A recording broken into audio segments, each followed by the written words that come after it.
अमृताज रेसिपीजमध्ये तुमचं खूप मनापासून स्वागत।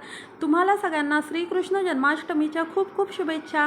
आज आपण बघणार आहोत श्रीकृष्ण जन्माष्टमी स्पेशल गोविंद लाडू, झटपट होणारे गोविंद लाडू बरं का। एका पॅनमध्ये आपण मस्त तूप घ्यायचं आहे, साजूक तूप। तुपावरती छान पोहे घ्यायचे आहेत। आपल्याकडे जे घरगुती पोहे असतात ना तेच घ्यायचे आहेत। ते छान तुपावर परतून घ्यायचे आहेत सोनेरी कलर येईपर्यंत। हे बघा इकडे मी छान पोहे भाजून घेतलेले आहेत तुपावर।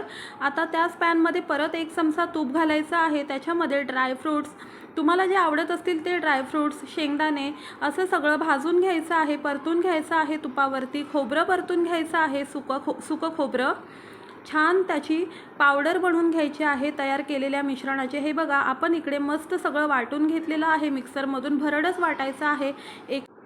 त्याच पॅनमध्ये आपल्याला 1 वाटी गूळ घ्यायचा आहे। गूळ छान मेल्ट करून घ्यायचा आहे, वितळवून घ्यायचा आहे। वितळलेल्या गुळामध्ये आपण जे लाडूचं मिश्रण तयार केलेलं आहे, ड्रायफ्रूट, शेंगदाणा पावडर, परत त्याच्यानंतर पोहे जे भाजून घेतलेले आहेत, पोहे, खोबरं ते घालून परत सुकं खोबरं घालायचं आहे वरून। ते दाताखाली एकदम छान लागतं आल्यावर। आणि ते सगळं गुळामध्ये आपल्याला मिक्स करून घ्यायचं आहे, छान मिक्स करायचं आहे। गूळ तुमच्या गोडीनुसार घ्या, ज्याला जसं आवडतं त्याप्रमाणे घ्या। ते छान मिक्स करून झाल्यावर हे बघा इकडे लाडवाचं मिश्रण तयार झालेलं आहे। लाडू छान हातावर वळून घ्यायचा आहे गोलाकार शेपमध्ये।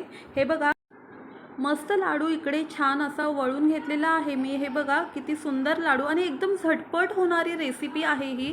आणि ही श्रीकृष्ण जन्माष्टमी स्पेशल खास करून केली जाते। गोविंद लाडू किंवा सुदामा लाडू असं सुद्धा म्हटलं जातं। हे बघा आवडीनुसार ड्रायफ्रूट्स लावा।